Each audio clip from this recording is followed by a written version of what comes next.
Queridos, vamos abrir as nossas Bíblias no livro de 2 Samuel. Tem um amigo meu que quando eu vou na igreja dele ou vejo ele pregar, ele fala assim: abramos nossas Bíblias. Então vamos labrar as nossas Bíblias. Abramos as nossas Bíblias então no livro de 2 Samuel. Segundo livro, né? Então é 2 Samuel, capítulo de número 9. 2 Samuel 9, capítulo 9.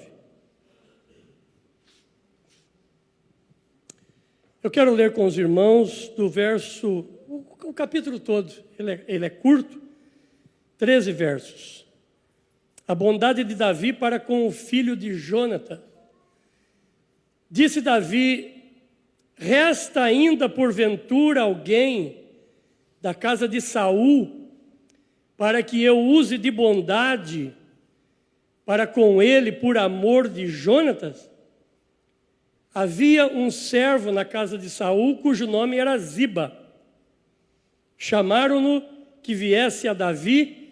Perguntou-lhe o rei: és tu Ziba? Respondeu: eu mesmo, teu servo. Disse-lhe o rei: não há ainda alguém da casa de Saul para que eu use de bondade, eu use da bondade de Deus para com ele?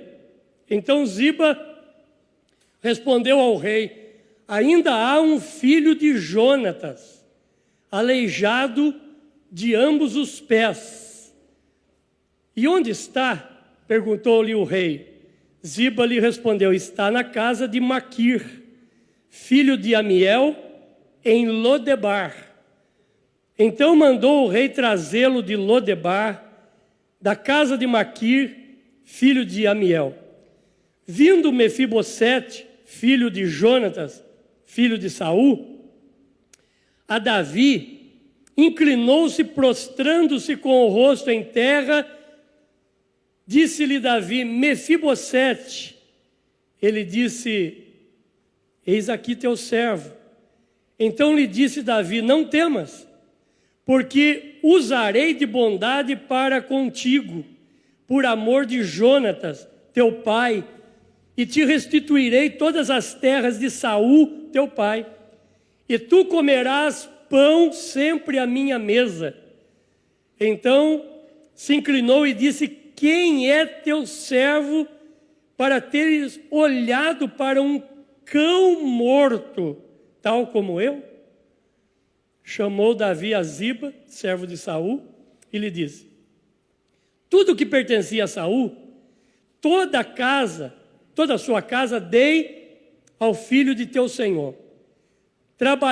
Trabalhar-lhe-ás, pois, a terra, tu e teus filhos e teu servo, e recolherás os frutos. Está falando isso para Ziba, né? Recolherás os frutos para que a casa de teu senhor tenha pão que coma. Porém, Mefibosete, filho de teu senhor, comerá pão para sempre na minha mesa. Tinha Ziba 15 filhos e 20 servos.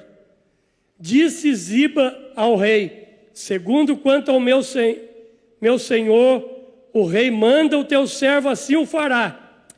Comeu, pois, Mefibosete à mesa de Davi, como um dos filhos do rei. Tinha Mefibosete um filho pequeno, cujo nome era Mica. Todos quantos moravam em casa de Ziba eram servos de Mefibosete. Morava Mefibosete em Jerusalém, porquanto comia sempre à mesa do rei, e ele era coxo de ambos os pés. Amado Pai, Deus Todo-Poderoso, tua palavra está aqui aberta, nós acabamos de lê-la, e agora, Deus, vamos compartilhar um pouco daquilo que o Senhor tem colocado no nosso coração durante essa semana. Fala conosco, Pai, nessa manhã tão linda e tão gostosa de estarmos juntos aqui com esses amados irmãos. Também a palavra revelada, a palavra de sabedoria, palavra rema, palavra de revelação, de conhecimento, faça parte desse ambiente, nós sejamos grandemente ministrados em o nome de Jesus. Amém. Meus amados, eu quero hoje, com a graça de Deus, falar sobre nossos traumas. Certamente que não vou pedir para ninguém levantar a mão, mas eu acho que todos nós temos algum trauma. Eu tenho, você tem. Em algum momento da vida nós tivemos algum trauma. Lógico que cada um tem o seu potencial nessa área, né? Uns tiveram uma situação mais agravada, algo que até hoje, quando você lembra, você tem vontade de chorar, você sofre com isso. Estou vendo aqui a doutora Laís, né? Doutora Thaís, aliás. E a doutora Thaís, ela é uma psicóloga, eu imagino quanta situação nessa área ela deve cuidar lá. E eu não sou psicólogo formado, mas eu amo essa área, tudo que é nessa área eu compro, leio, gosto, porque a minha vida é cuidar de gente, é ouvir pessoas. E a gente vai aprendendo tanto com isso. E de vez em quando a gente começa a falar desses assuntos para ajudar pessoas e ver termos bíblicos, histórias bíblicas. E aqui está um dos homens provavelmente mais traumatizados da sua história. Porque esse texto mostra que Mefibosete, imagine só, Mefibosete aos 5 anos, ele era normal.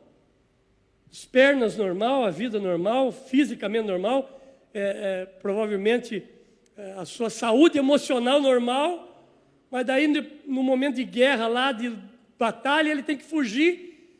A ama está carregando ele, a babá, e ela tropeça, alguma coisa assim, e ele cai e quebra as pernas. Uma época em que nós não temos a medicina como hoje, e quem sabe nem tempo deu e ele com dor teve que ser levado embora. Depois não se ouve mais falar dele, mas entre 25 e 30 anos esse rapaz está numa cidade chamada Lodebar. Mas eu queria tratar aqui com as situações desse que de repente, de príncipe, de futuro rei, porque ele era neto de rei, neto de Saul, filho de Jonathan, que era filho de Saul.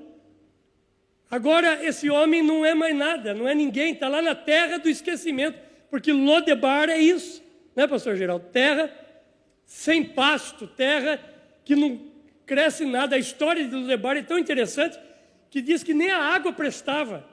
A água de Lodebar, quem bebia ficava com ânsia, porque ela era uma água morna. Tinha que trazer água da cidade mais próxima para tomar. Então era um lugar horrível, onde ficavam bandidos, ficavam pessoas párias da sociedade, pessoas que não valiam mais nada, iam para lá, ficar morar lá, doentes. É interessante porque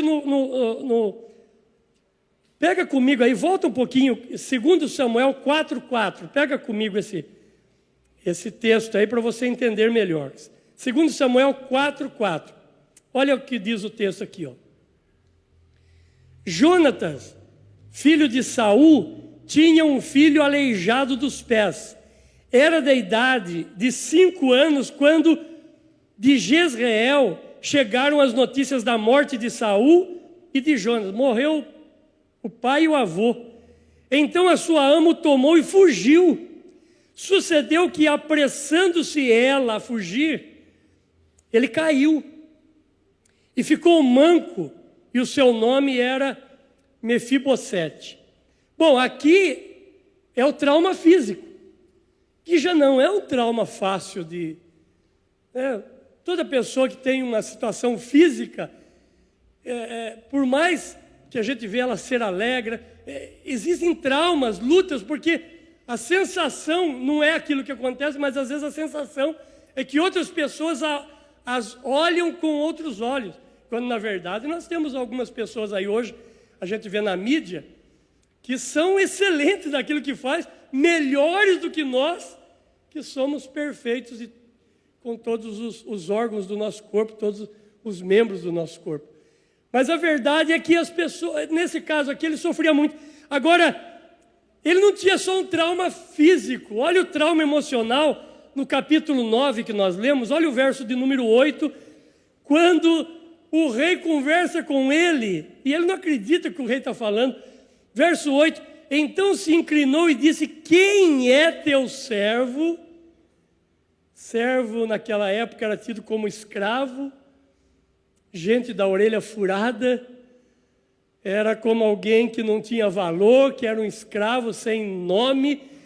Quem é esse teu servo para que teres olhado para... Olha a expressão que ele se define. Em nome de Jesus, irmão.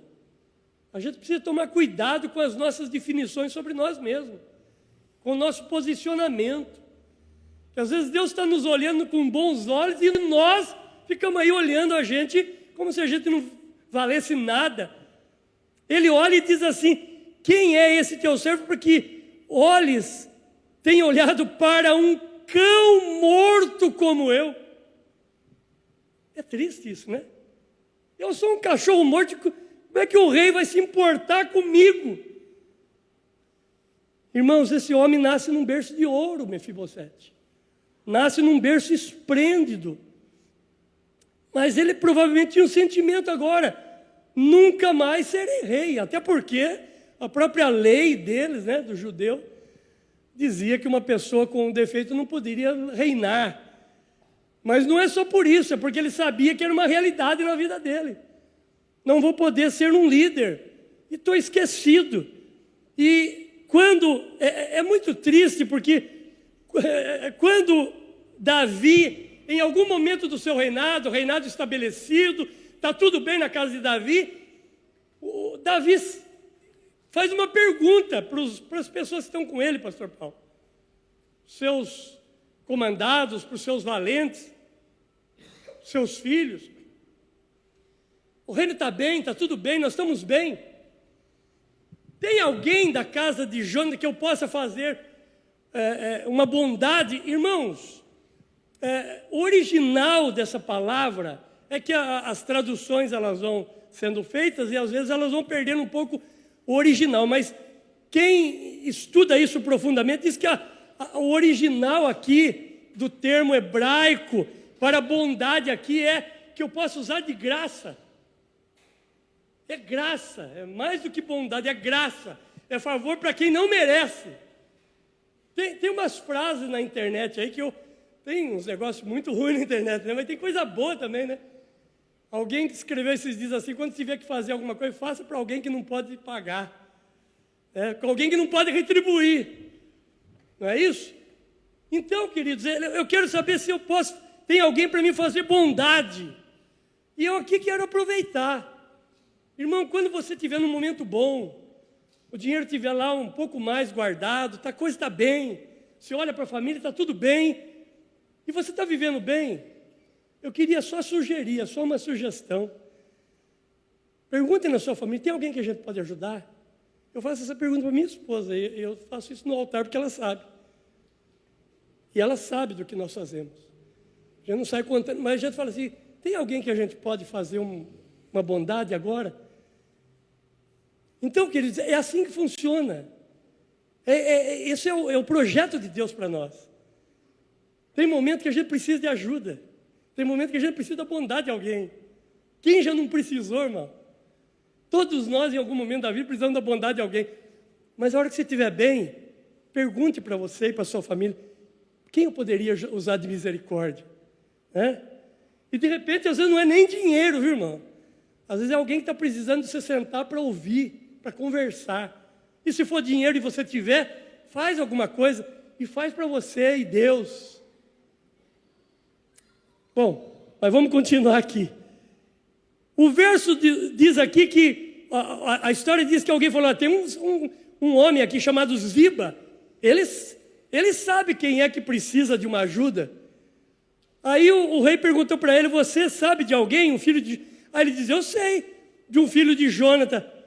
Irmão, olha que triste, verso de número 3. Coloca o número 3 do verso para nós, para a gente acompanhar junto. Olha aqui, ó.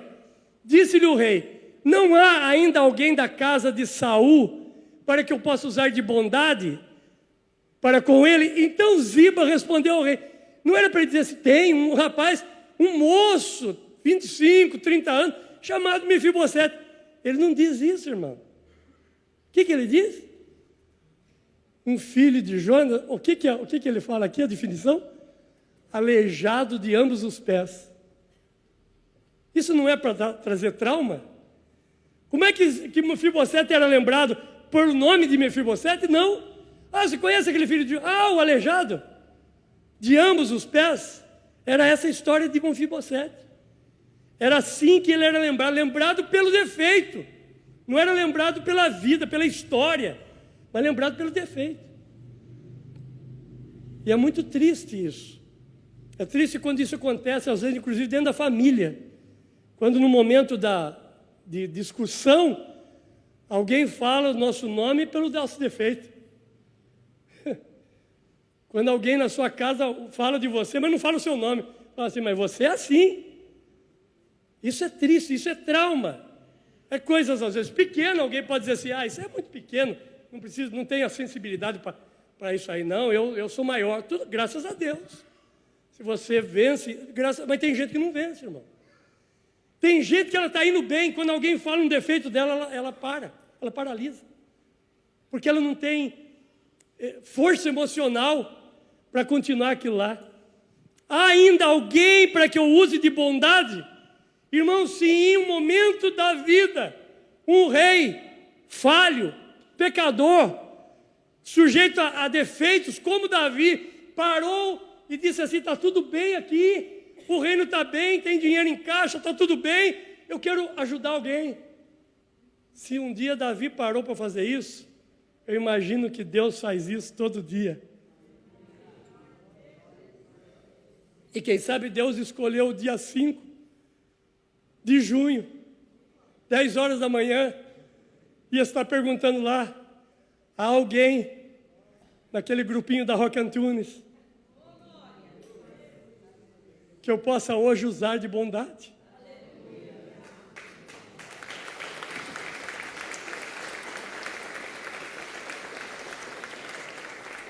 Que eu possa derramar a minha graça.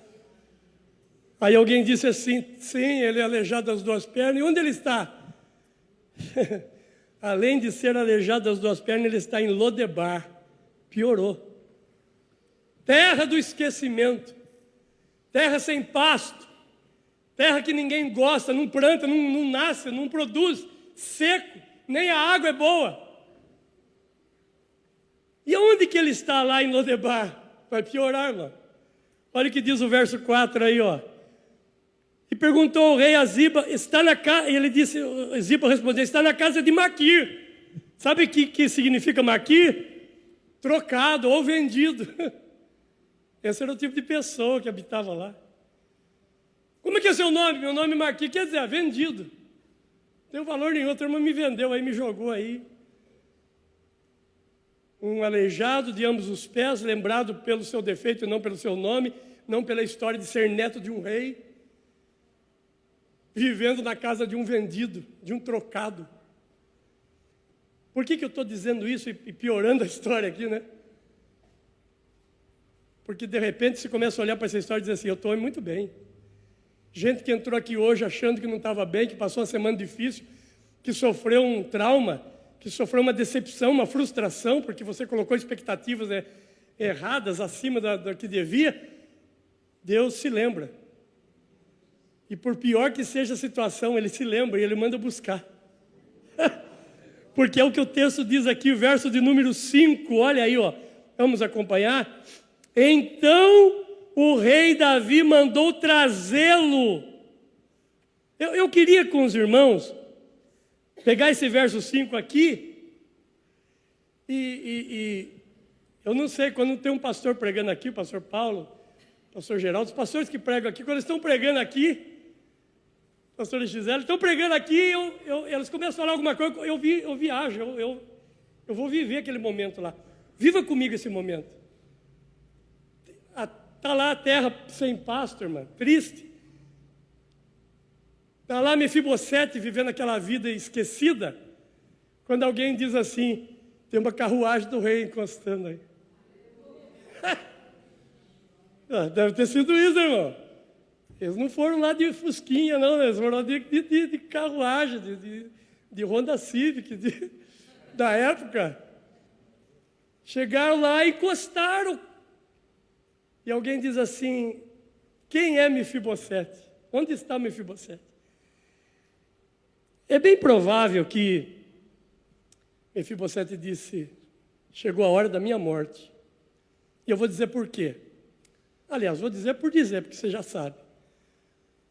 Todo rei, quando assumia o reinado, ele exterminava a família do outro. Descendência, não é isso? Isso é história, né? A gente aprendeu isso na escola, no colégio. Exterminava, porque para acabar, quer dizer, para ninguém lembrar do outro, né? Matava todo mundo. E da família de Saul restava um neto. Era aleijado de ambos os pés, estava na terra do esquecimento, mas estava lá. Uma hora podia se levantar contra o rei. Aí Mefibosete disse, carruagem do rei. Então provavelmente chegou a hora, e nem vou acusá-lo, porque meu avô tentou matá-lo várias vezes. Né? Meu avô o perseguiu, queria matá-lo de todo jeito. Então se ele quiser me matar, fazer o quê? Também, quem sabe na vida que ele estava vivendo, diz, oh, acho que agora vai ser um descanso. Sobe na carruagem, chega na casa do rei, verso de número 6. Vindo Mefibosete, filho de Jonatas, filho de Saul, a Davi, na verdade ele era neto de Saul, mas a Bíblia tem esse costume, né, de falar filho de filho de filho. Mas ele era filho de Jonatas e era neto de Saul. A Davi inclinou-se, prostrando com o rosto em terra, já chegou reverenciando. Né? E disse-lhe Davi, Mefibosete, perguntou o seu nome. Ele disse, eis aqui o teu servo. Em outras palavras, eis aqui o homem sem direito a nada. Eis aqui uma orelha furada, que tem o nome do dono e não dele. Né? Aí Davi diz para ele uma frase, irmãos. No verso 7, dá uma olhada aí. Não temas. Os historiadores, os escritores, os que estudam muito a Bíblia e pesquisam, eles dizem que essa palavra não temas, ela está 366 vezes na Bíblia. Já ouvi alguém dizer que é 365, mas ouvi alguém dizer assim que tem 366 por causa do ano bissexto. Por que eles dizem isso? Porque de acordo com eles, eu nunca contei, irmão, espero que eles tenham razão, né? Nunca contei. Mas se é verdade, eles dizem assim, tem 365 porque é o número de dias do ano. Então, Vera Braga, nós temos todo dia um não temas.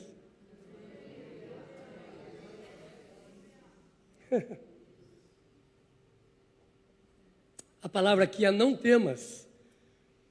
Porque usarei o que, irmãos?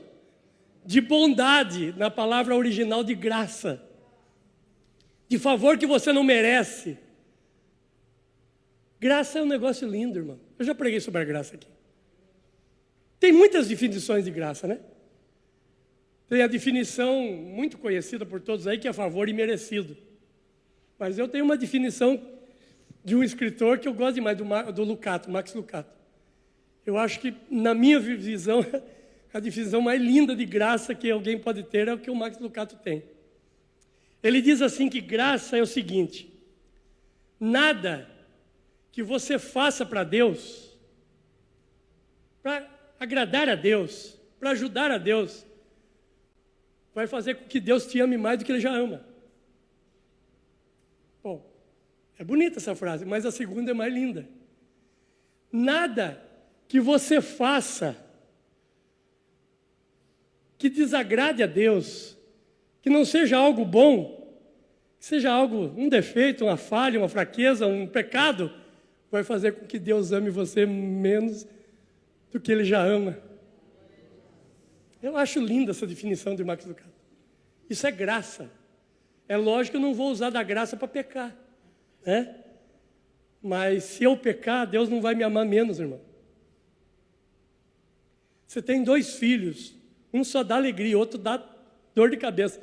Você ama mais um do que o outro? De jeito nenhum. Se ama igual, se brincar, o que dá mais defeito, mais trabalho, você ainda fica mais junto, mais perto, né? Ajuda mais. Tem filho que fala assim, não acredito, o pai e a mãe O fulano só dá dor de cabeça e o pai e a mãe ajudam mais do que eu. Já vi isso em alguns lugares, algumas vezes. Eu quero usar de bondade.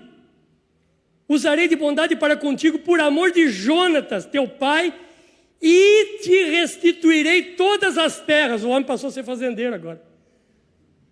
De aleijado de ambos os pés, de esquecido em Lodebar, de cão morto para fazendeiro. Deus pode mudar a história de uma pessoa do dia para a noite. Recebe essa palavra aí. Aleluia! Aleluia! Isso aqui é acolhimento, irmãos. Acolhimento ajuda muito no tratamento de traumas. Viu? Quando vocês virem pessoas chegando, acolha bem aqui. Que a nossa igreja não seja conhecida, a igreja mais santa, a igreja mais bonita, a igreja de vidro. Tem uns que passam aí, diz que não entra aqui porque aqui é só igreja de rico. Recebe aí também, pode receber. Eu falei, por que vai lá assistir um culto? Eu não vou não, pastor, aquela igreja é muito bonita, só tem rico lá, glória a Deus. Né? Então vai lá, irmão, você fica rico também, vai lá. Mas nós queremos ser conhecidos por acolhimento. O nosso grupo de recepção, a gente chega e eles estão lá sorrindo, dizendo sejam bem-vindos. O nosso diaconato sempre sorrindo, até com máscara eles estão sorrindo, né? Olha para o olho deles, a gente sorri com o olho, né? Estou vendo aquele casal sorrindo com o olho lá, vê se não namora aí não, que eu estou de olho nos vocês também, viu, vocês dois? A gente é assim, irmão, acolhimento, quanto mais a gente acolher, mais as pessoas vão ter alegria, que seja assim. Deixa as pessoas chegarem aqui como elas estão. No tempo da pastora Ana Esther tinha uma canção.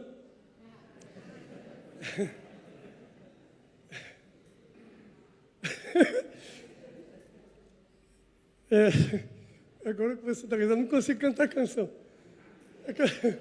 A canção diz assim: eu venho como estou, eu venho como porque Jesus por mim morreu, eu venho como estou. Deixa as pessoas vir, irmão. Abrace, diga seja bem-vindo, diga você vai ser amado nesse lugar. Pode ser que naquele dia o pastor não esteja tão inspirado, não seja a melhor mensagem do culto, pode ser que naquele dia o louvor não esteja do agrado de todos, pode ser que naquele dia alguma coisa não esteja bem, mas se eles forem bem acolhidos, eles voltarão, porque eles estão procurando amor e carinho. É isso que a igreja precisa dar. Ser mais hospital e menos tribunal, né? Glória a Deus, mas deixa eu continuar aqui. Agora um homem que dizia ser cão morto, o verso 9 mostra que ele recebe restituição. Chamou Davi a Ziba, seu servo de Saul, e disse: tudo o que pertencia a Saul e a toda a sua casa eu dei ao filho do seu senhor. Agora é de Mefibosete. Falou: Ziba, você vai continuar cuidando, você já cuidava das coisas de Saul, você vai continuar cuidando, mas agora tudo pertence a Mefibosete. Você vai comer pão, você vai trabalhar lá, agora Mefibosete não, Mefibosete é senhor, é patrão, manda em tudo, é dono da fazenda, só que na hora de comer ele vai vir comer na minha mesa.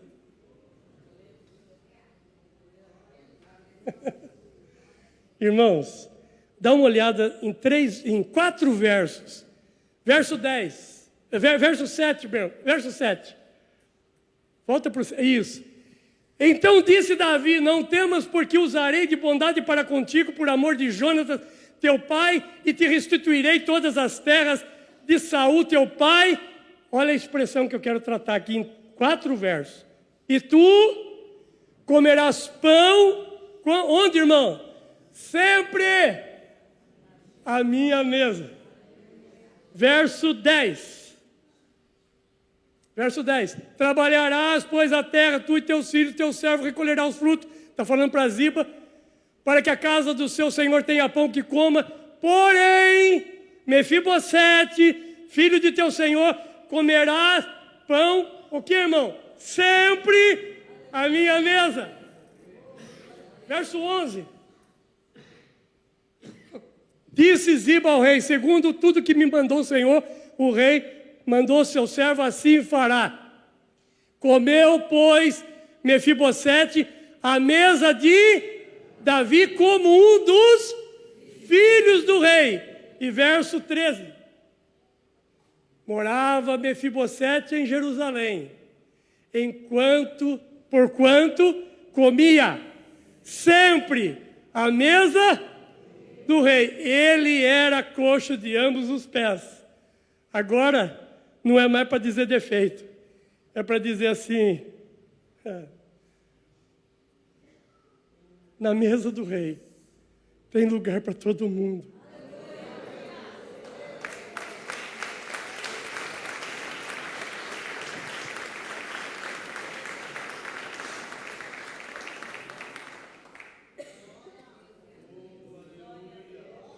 Você que está nos assistindo e acha que não é digno de ir numa igreja porque você é pecador, a mesa do rei tem lugar para você. Tem mais, ele não vai te tratar como um rei, ele vai te tratar como um pai. Eu quero encerrar com uma imagem. Viaje comigo agora para a casa de Davi, para o Palácio Real. Todo mundo chega. Davi senta à mesa. Davi tinha 14 filhos. Acho que é isso mesmo, se não me falha a memória, 14 filhos. Chega o primeiro. Estava cuidando dos negócios do rei. Se tornaria o homem mais sábio do mundo, como nunca ninguém viu antes, e ninguém verá depois. E o nome dele era Salomão. E se assenta à mesa. Chega um outro, que diz que era o mais lindo da época da terra. Dizem que da planta dos pés até o alto da cabeça o homem não tinha defeito. O nome dele era Escola Bíblica Dominical, gente. Absalão, alguém falou aí. O homem mais lindo. Ali está um dos filhos mais sábios, um dos mais lindos, e chegam os outros. Mas a história diz que não só os filhos sentavam à mesa do rei, mas o rei, que era um homem que sabia honrar. Eu gosto da palavra honra. Preguei esses dias sobre isso lá na Vila Bart. O rei honrava os seus valentes, aqueles que estiveram com ele no momento que ele fugia, evitava Saul. Eles foram ficar numa caverna com ele e aprenderam a ser valente. Um deles lutou por Davi, lutou tanto e venceu tanta gente que quando ele terminou a luta à tarde, tentou tirar a espada não saía da mão. Estava grudado na mão. Um outro resolveu ir buscar água para Davi, vencer os filisteus, porque Davi queria beber uma água daquele poço. Todos esses valentes chegando e se assentando. Ali estão os filhos, ali estão os valentes, a mesa está pronta. Alguém leva a mão para pegar um pedaço de pão. Davi diz: está faltando um filho.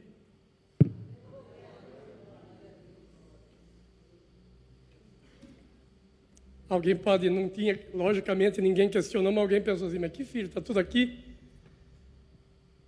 E de repente, irmãos, naquele mármore, naquele granito, naquele piso que deve ter sido muito lindo daquele palácio, se ouve o barulho de muleta. Toque, toque, toque. Não é barulho de muleta, é barulho da graça. É barulho da bondade. E Mefibosete senta e diz: desculpa, rei, eu tenho uma dificuldade para chegar. Senta-se à mesa. O rei disse: agora sim, a mesa está completa. Todos os filhos estão aqui. Você está nos assistindo e acha que não é filho? Porque tem defeito? Está faltando você na mesa. Porque na mesa do rei, quando todos olham, não vê o mais lindo, não vê só o mais sábio, vê um Mefibosete, mas não vê defeito. Todos são filhos.